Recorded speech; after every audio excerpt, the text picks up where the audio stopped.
out what is happening in our moment in current affairs. Load shedding has had us running a little bit behind schedule, but nevertheless, Silapa and we are here to do what we do best, which is to bring you radio according to you and to catch up on the current affairs. Good morning if you've just joined.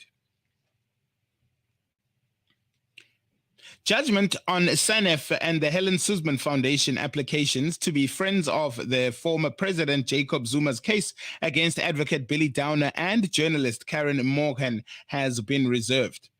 The two parties had their application heard by the Pietermaritzburg High Court on Thursday. The matter was postponed to an unreversed date pending the submission of additional documents by all parties. Through his legal team, Zuma opposed the application, stating they won't be adding any value to the main case. Downer and Moen were summoned by Zuma to have appeared in the Pietermaritzburg High Court, where they are charged with contravening the National Prosecution Act and relating to the alleged leak of medical reports on Zuma's health.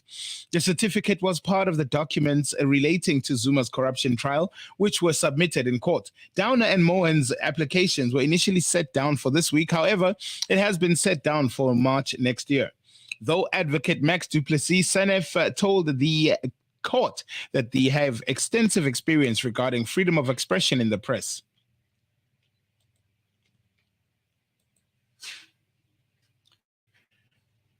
Postbank has suspended ATM withdrawals for SASSA beneficiaries for this month due to card fraud. It advised recipients to go get their grants at retailers. Spokesperson Mongani Diako says their system detected suspicious activities. He says the matter is currently being investigated. As you may recall, a couple of months ago, Postbank reported in Parliament that we had experienced fraud, he said. We then put measures in our systems to then be able to systematically detect, and that is what has led us now to suspend payments on ATMs this time around.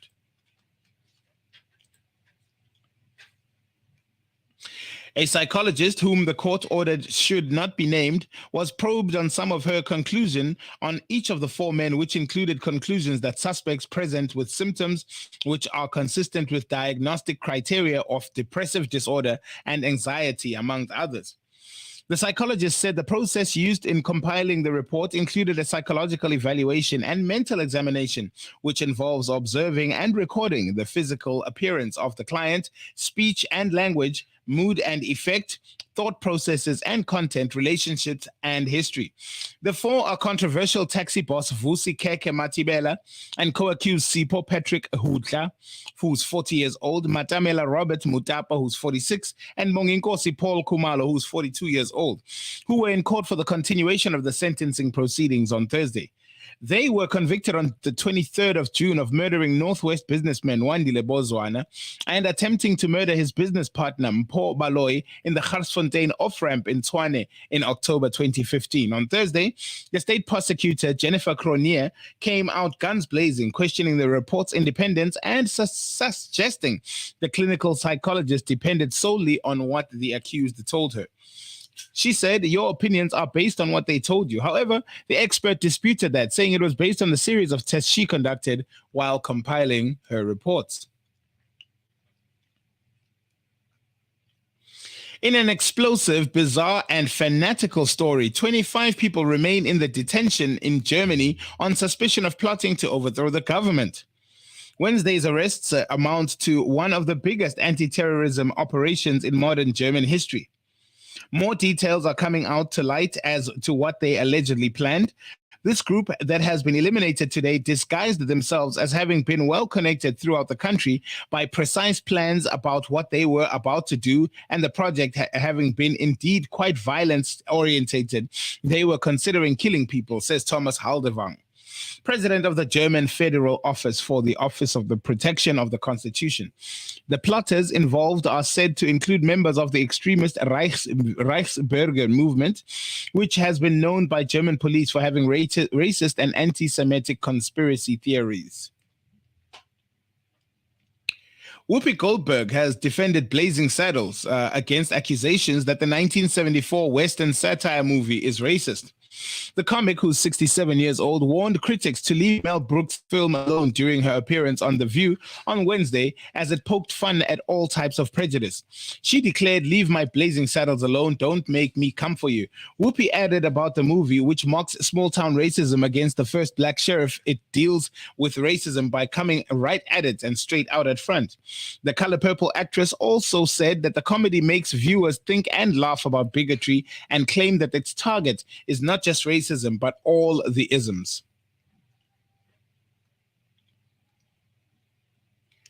In Madrid, Belgium's constitutional court on Thursday halted a controversial prisoner exchange with Iran involving Iranian diplomat convicted of terrorism, Asadollah Assadi.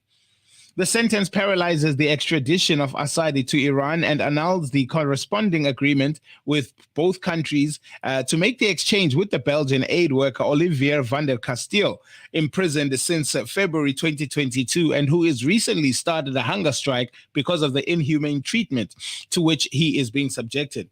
The court ruling has argued that the exchange violated the rights of the victims of Assadi, who had been sentenced to 20 years in prison for preparing together with Iran an attack against a group of opponents who had planned to meet in June 2018 in a French city near Paris.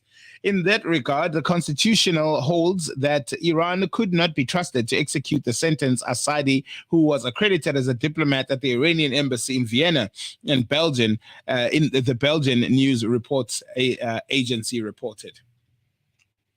9 minutes now before 10. Still with Iran, Iran announced on Thursday that it had executed a man arrested during the nationwide protests that have shaken the country for several months.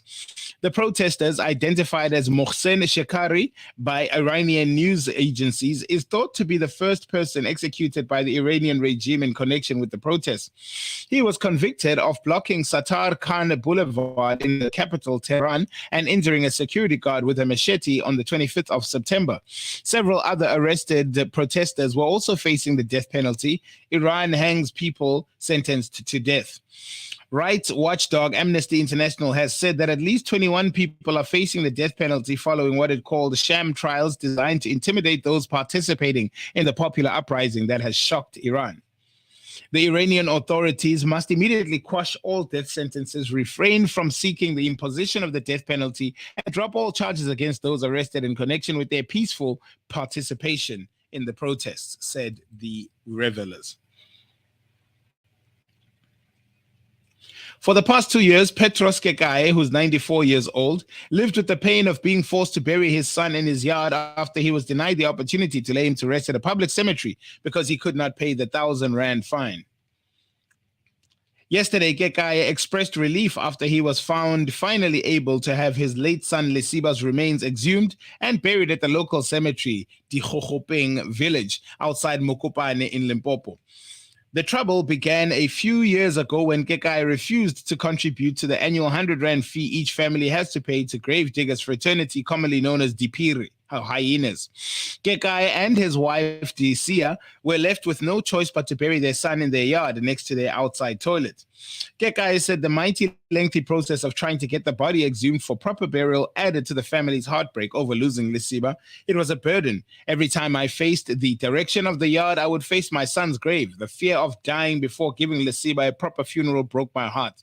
He recalled that the day he was barred from using the community cemetery by members of Dipiri who chased him away, it was chaos. They were mocking us. I will never forget that painful day. Today, I'm happy that I can finally bury my son next to other family members, he said.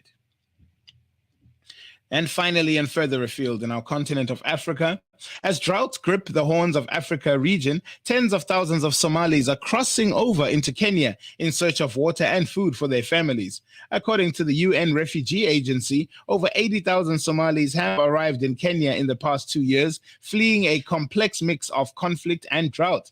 Somali families escaping drought at home continue to cross the border into neighboring Kenya as the Horn of Africa region faces its worst drought in 40 years. 36-year-old Khadija Ahmed Osman fled Bouale town with her 8 children and arrived in Dadaab in October.